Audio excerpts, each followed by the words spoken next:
two speakers come up. Jesus and Alexandra will be speaking to us. And the last session was workforce and community, kind of community leaders. But in this session,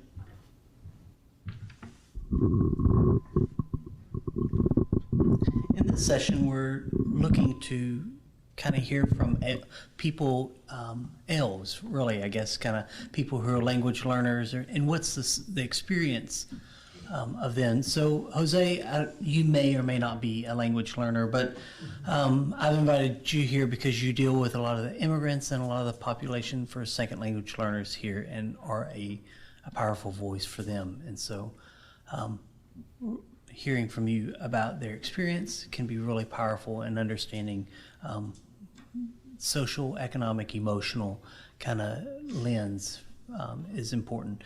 Alexandra is interesting enough. She was a student here in the Pathway program or the language program way back.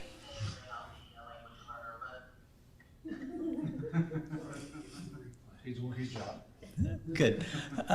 Thank you. So she went through the Pathway program, got a degree or two from Lamar, and is now working at a local school teaching. And so there's a different perspective than an immigrant, I guess, coming in and raising a family than a student coming in and going to school. So we want to hear from you about that experience as well. So Jesus, I will go ahead and ask you to come in. Thank you so much for coming and talking to us. Thank you, Alex. Hello. I don't think that I need a mic, do I? Can I move? Or no? Wait, we Oh, need the mic. you need the mic. That's what I assumed, that he was recording it. You know, when you put a Hispanic to stand still, you cut 50% of my possibility for teaching you something. I have to move, and I have to move my hands. But anyway, thanks, Alex, for inviting me to speak. Like Alex said, my name is Jesus Abrego. Been working for the Catholic Diocese. It's going to be 20 years next month. Prior to that, I did social work. My first job in Texas as a Mexican immigrant, I was an HIV and AIDS counselor, and that experience changed my life. So I've been involved in the community for more than 26 years. It's always been here in Beaumont. When I do presentations, I like to begin with this slide, because when I speak, people tend to think that I'm upset, that I'm mad. But I'm Northern Mexican. I'm from Monterrey, and people know us in Mexico as Regios. So if you can read in the bottom, is a Regio, somebody from Monterrey, someone who speaks normal. We think that we speak normal until we travel to a different city, and people do think that we're mad. But we're not. I mean, we're normal and happy. We're just really loud people, I guess. But that has, because of the culture and the reality of South Texas, that had made me a few enemies. Oh. Because people do believe that he's like, dude, I was not bad. I was just talking to you normally. It was not normal in Southeast Texas. And I said, well, anyhow, I think it's important for us to recognize the facts that there's different types of immigrants, and Alex just mentioned some of that. I work mainly with the poor immigrant community from Latin America. Either the great majority, of course, are Mexicans because of the closeness to the border, but we have people from Central America, and we have a few South Americans, but it's mainly Mexicans. Very, very few Caribbeans in the diocese, even though in the last 2 years, Puerto Ricans are not immigrants because Puerto Rico is part of the United States. So Puerto Ricans are U.S. citizens, and so they're not immigrants. And then we're getting some of Puerto Ricans after the hurricane. We see an increase of Puerto Ricans moving into our area. So keep in mind, there's, the immigrants that come to the United States to do a master's or a PhD or to open a business. Those are wealthy people. They have little in common with the poor immigrant community, even though, and I was just talking to, I know her as Dr. Castrillon. I don't know what name she uses, but about the fact that for the average American, you see a Latino face and you think, if you're in Southeast Texas, you will assume that this person is Mexican, and he's not, or he cannot, it can be either Central American or South American or Caribbean. Or it can be a wealthy doctor or an attorney, or it can be somebody who is a laborer somewhere. For the main culture, we all are the same. The big distinction that we do is among ourselves, right? I mean, don't ever call a Colombian a Mexican, right? It's really offensive. And then we have the other fraction of the Latino population who are the children of the immigrant, the US-born Latinos. And these people have been here since before Texas was part of the United States. And I'm amazed that a lot of people don't know that. We have the director of Catholic Charities Immigration Program, is Alma Garza Cruz. Her parents were born in Texas. Her grandparents were born in Texas. And anywhere we go, in a conference or whatever, people always ask her, where are you from? And I have a good friend whose parents are German, so he's a child of immigrants, and I have never seen or heard anybody asking where you're from. Even though he's a first generation American, and Alma is, I really believe that Alma's family was here when the border was moved. So Alma's family has always been a Texan, and people still ask them that. So I'm saying that because we have a preconceived idea of what an immigrant should be, and I think we should erase that because it's not helping anybody. So again, I'm Mexican, so that makes me North American. Mexico is not part of Central America, it's part of North America. Central America has several countries, even though somebody in this administration thought that Central America had 3 different Mexican countries. And South America is a pretty extended continent where not only Spanish is speaking, Brazil is a humongous country, and the language of Brazil, everybody knows that it's Portuguese. In the Caribbean, it's French, English, and Spanish is the language of the countries there. And we do have immigrants from the Caribbean.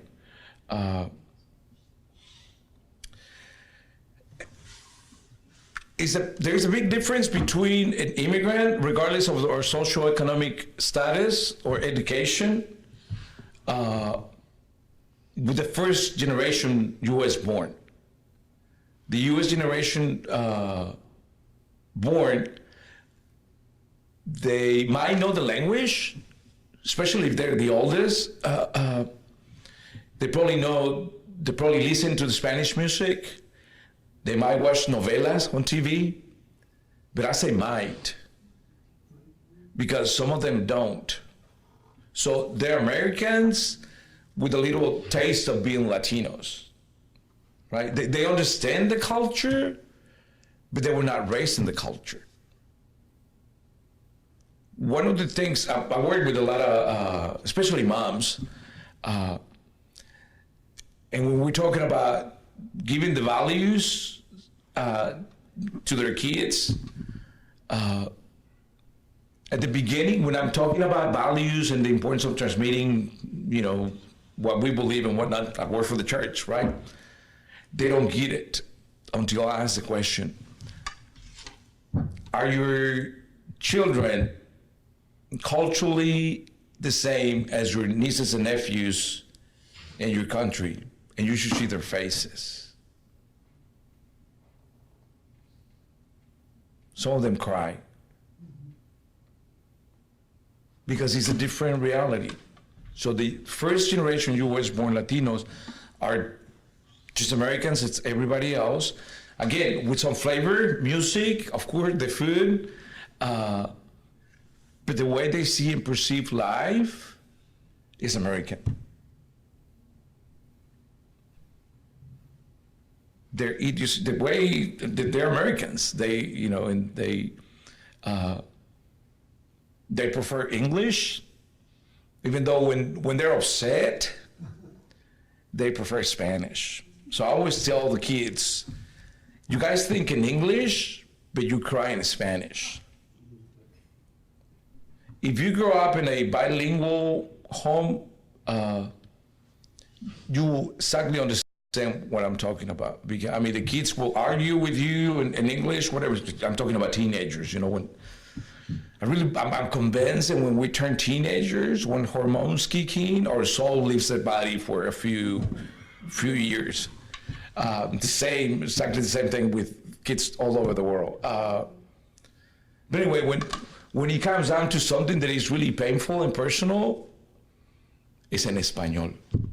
And I'm, as an immigrant, I'm fascinated by that because I learned English as an adult, so I can think in English, but I don't feel in English.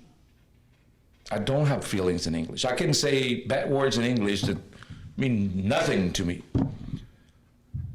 I'm Northern Mexican. I can say a few words in Spanish that mean nothing, but they mean a lot for Colombians or Central Mexicans. So I have to be careful with that. Anyway, so that's the first generation. The second and third generation, to me, they're fascinating because some of the first generation even reject their Latin American heritage. But the second and third generation want to be more Mexican than me or more Colombian than Alessandro. You know, they want to claim that their history. And I think it's understandable because, you know, by that, you just an average and you want to be different.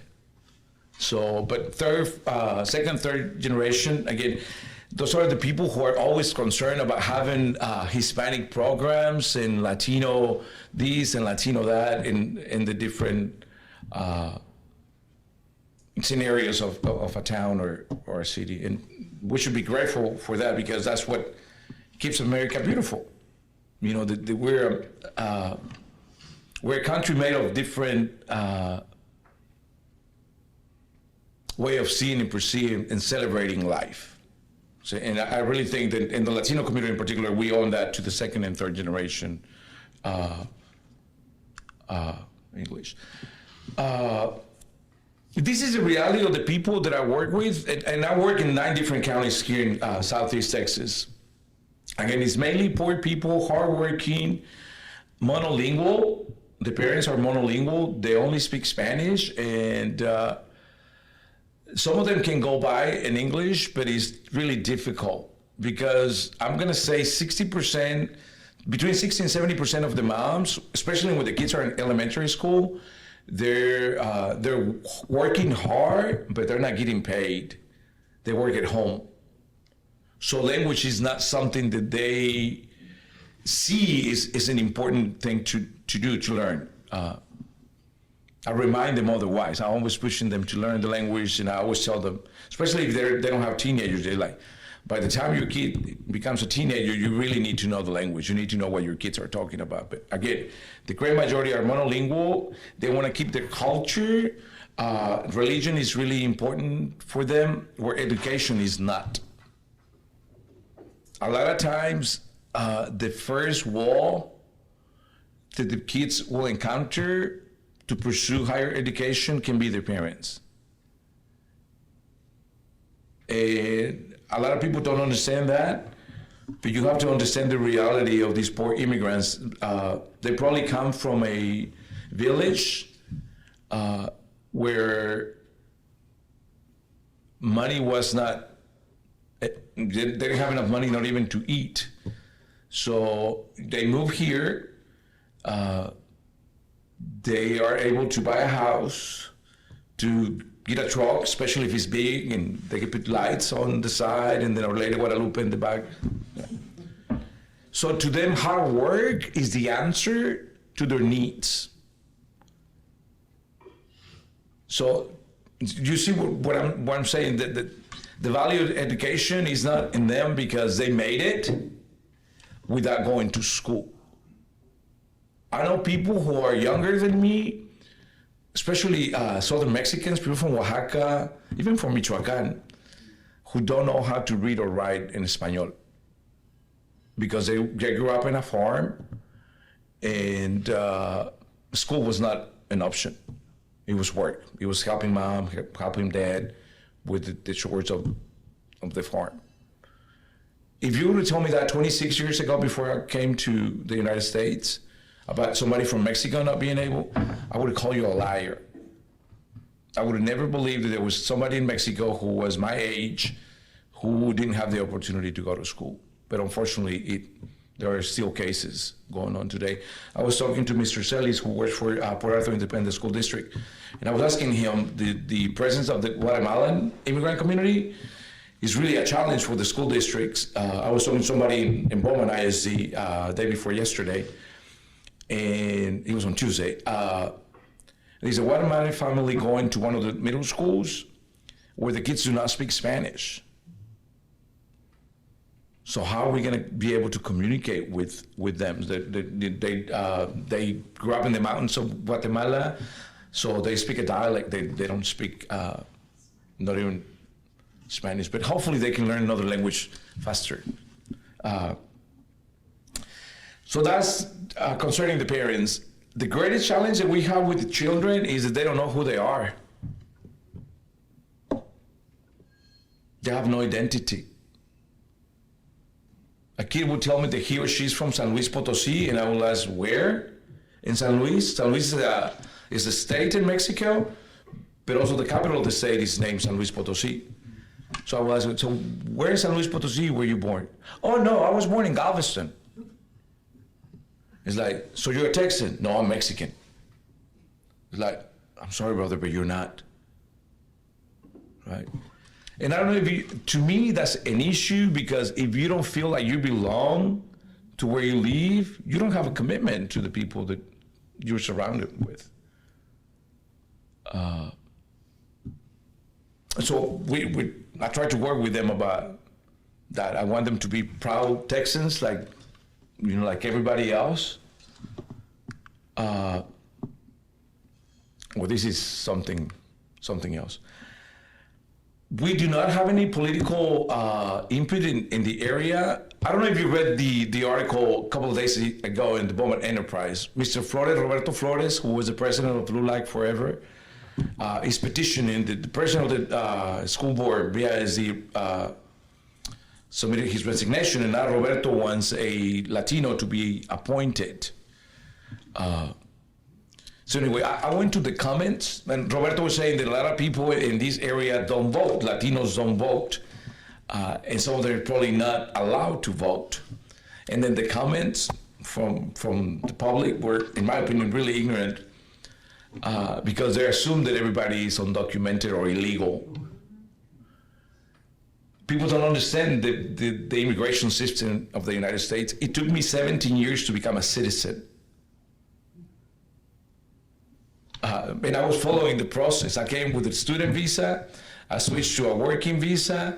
And so I had the years that I had to be with a working visa. And then I finally applied for my green card. And then after they gave me my green card, I had to wait for 5 years in order to become a citizen. And I remember when I did my swearing ceremony, the judge asked me, why do you want to become a citizen? I said, I just want to vote. I really do. I do want to vote. Unfortunately, not everybody thinks like me. They don't. Most of the Latinos don't know the importance of voting. So this is the population that we have in our area. The people who I've been working with for years who like politics, they move. I don't know if you know Miguel Solis. He's at the school board. He's school board member in Dallas ISD. He ran for mayor this past election. He didn't win. Luis Lopez, who is also a Lamar student, ran for state representative in the Katy area. And some other kids, they lead this area. There's not. I think there's a lot of opportunities for bilingual people in this area, but being bilingual is not recognized in this area. Some of the school districts, like Port Arthur, has been paying stipends for the bilingual teachers, but Bowman ISD just started doing that last year.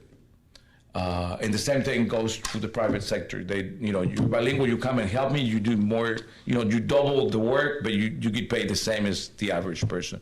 And I really think that until we recognize the fact that being bilingual is a plus that needs to be compensated, things won't change for us in this area. And I guess I don't know if people have questions or we let Alejandra.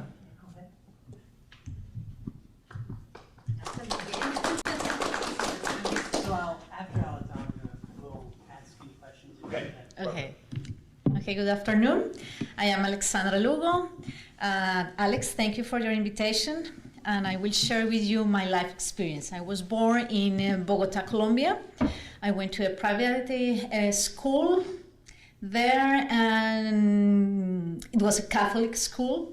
And then I joined a private university. I'm a lawyer there, and in addition to that, I am captain at the Colombian Navy. That's my current rank. Next year, I will be a major, hopefully. 10 years ago, I came to the United States to study English, mainly. That was my plan for 9 months, and then go back to Colombia. But things changed when I was offered a scholarship at Lamar University. I had the opportunity to study a master in public administration. As soon as I finished my master, I got a job offer here at Beaumont ISD because they found me and they discovered that my first language was Spanish. So I decided to stay here for 2 years. I taught English in Central High School, and then I went back to Colombia. When I was in Colombia, my commander-in-chief told me, we need you in the United States because we need English. We need to learn the language. Right now in South America, it is very important to learn a second language. For many reasons, not only for a job or for money, because now it's the language of the world. And we are starving for teachers. If they are bilingual, it will be better for us to learn because the communication will be easier. So 1 year ago, I got a job offer again from Beaumont ISD. I told my commander-in-chief, I have this offer, and he told me, go ahead, go there, teach Spanish, and meanwhile, work in our plan. You need to bring English teachers to Colombia and to South America. And now we have a very useful tool that is the online, Maybe they can go there due to visa issues, security, and other things. But now we can teach online. And that's my plan now. I'm working with Alex to hopefully in the future open a Lamar University in Bogota to teach our students English and other things, of course. I don't know if you have any questions. Maybe, what are some of the biggest challenges for second language learners? Wow. Well, being here alone with no family, with no friends, is very scary at the beginning. But later, you start to figure out how to communicate, and you will start to set some friends and meet people and be part of the society. But at the beginning, when you can't speak, that's very, very scary.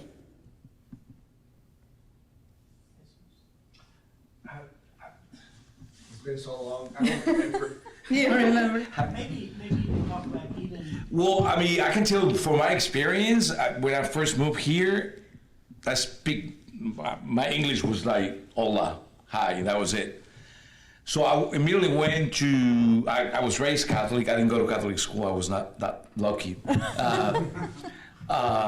Immediately went to the Spanish-speaking church in town because I needed friends. So all of my friends were immigrant people, but I really needed to learn English. Mm-hmm. So I remember that I deprived myself from watching TV in Spanish mm-hmm. and from listening to the radio, which was the hardest thing for me to do in Spanish. And one of my ESL teachers told me to listen to the news. So you can go to my car right now and my radio is set in talk radio in English. because I needed to do that. But it was very lonely at the beginning because you don't Yes. know anybody. But again, I mean, I immediately went to church, and my friends were Mexican from Michoacan. What can we do in education?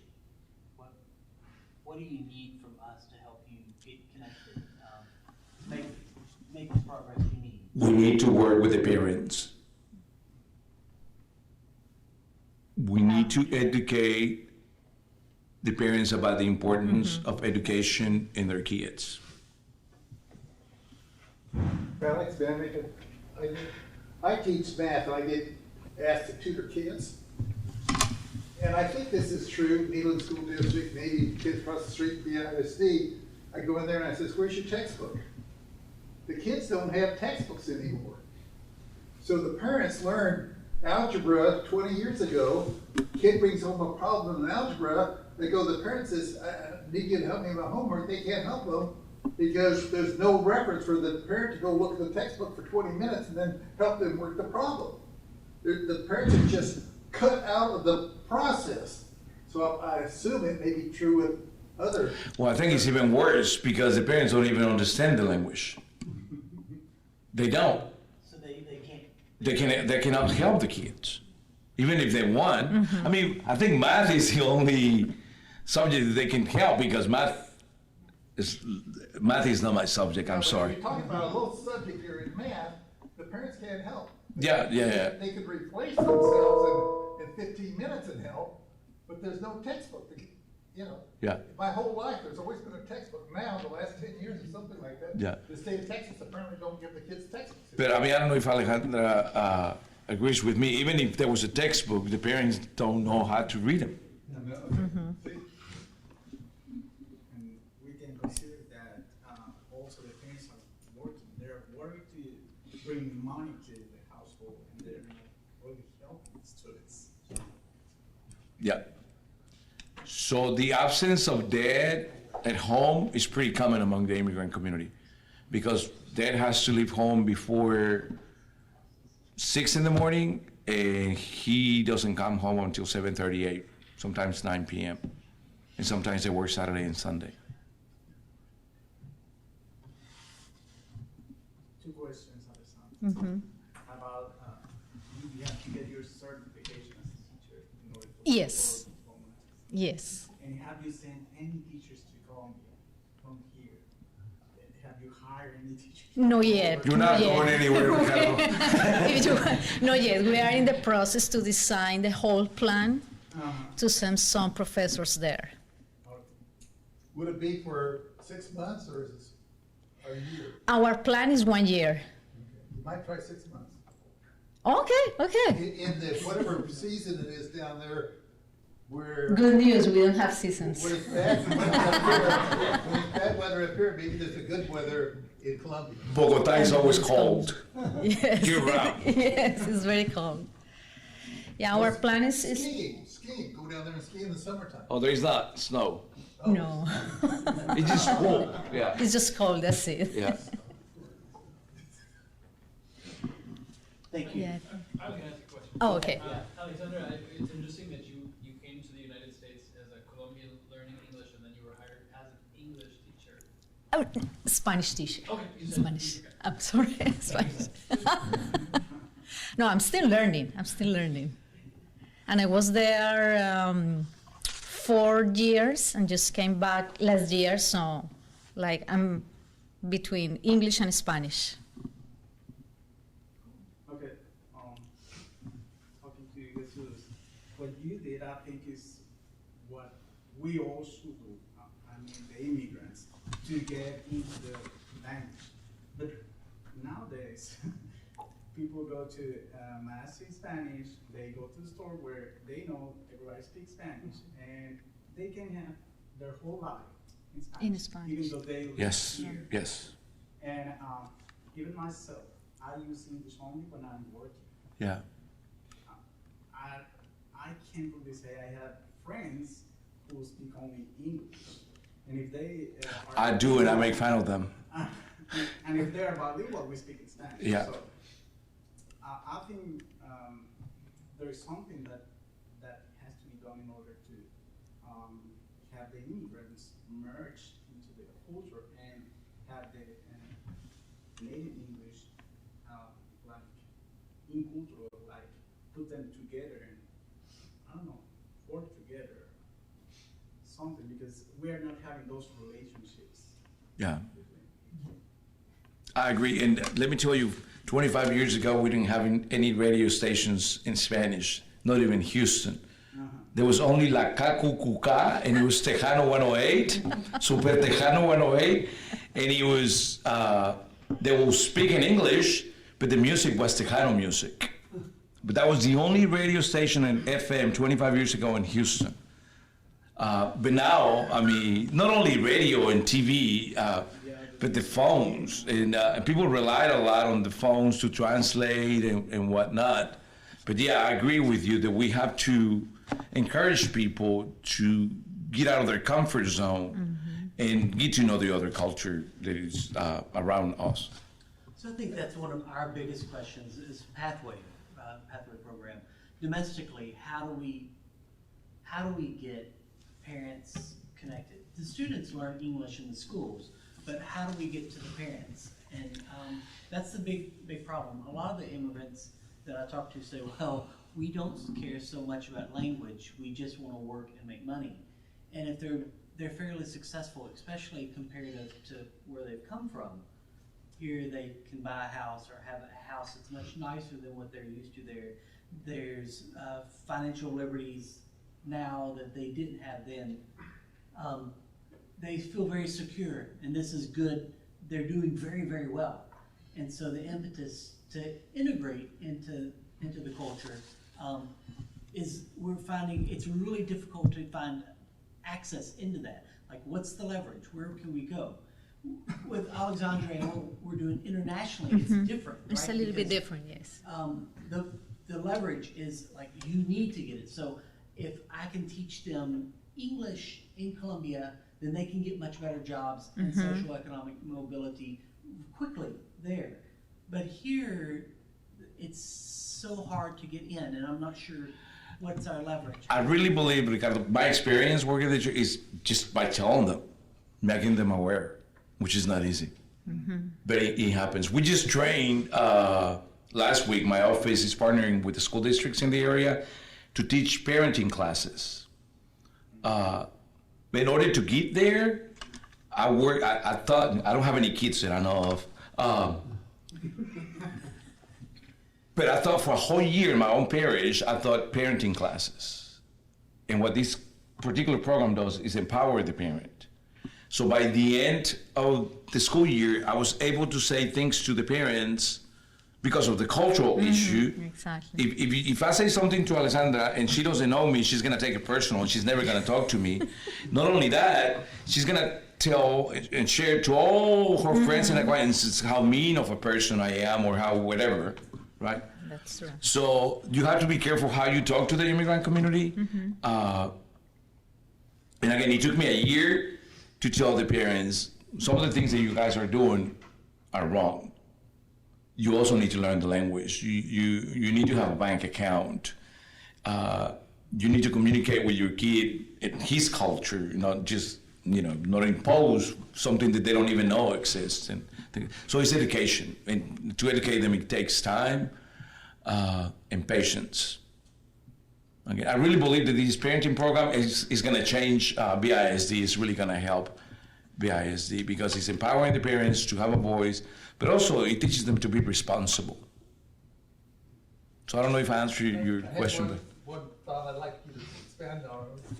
I suppose one time this person, and he's going to be the keynote tonight, but anyway, he says, "Do you dream in Spanish or in English?" The two of you that are bilingual, do you dream bilingual or is it? Sometimes in English, sometimes in Spanish. Bravo, bravo. Well, supposedly when you grow up, you only dream in the, whatever your brain, when it was. But it 2, took 3, time 4, 5 for years me, old. like 5 years If it- in English. Do you count in Spanish or English? It depends. If it's easy in Spanish. Numbers are stored in our brain in a different place than the rest of the languages. If I learn a phone number, in English, I have to write it down to translate into Spanish. It's pretty interesting with numbers. I do dream in both. And one thing that happened to, I was 22 when I moved to the States. And I was immersed in not only in the language, but the culture. I was the only Latino working at the place where I worked for 5 years. So That helps a lot. yeah, I mean, I don't want to go into detail, but anyway, you'll ask me, does that person speak Spanish? And I will tell you, I don't know. Well, you were just talking to him or her, and I know. Which language were you using? I don't remember. I don't know. So I think after it just becomes part of who you are, and you don't even think about it. Thank you, sir. Thank you all so much. Thank you. Thank you. Thank you. I've dreamt in Vietnamese and Spanish, but I can't speak in Vietnamese very well. So that's an interesting question. I used to spend a huge amount of time with friends who spoke only Vietnamese, and so it just seemed to be always in my head. I knew what they were saying, but I never could speak back. But interesting. Okay, well, let's take a few minutes break, and then Joe has another talk here in a few minutes. Thank you.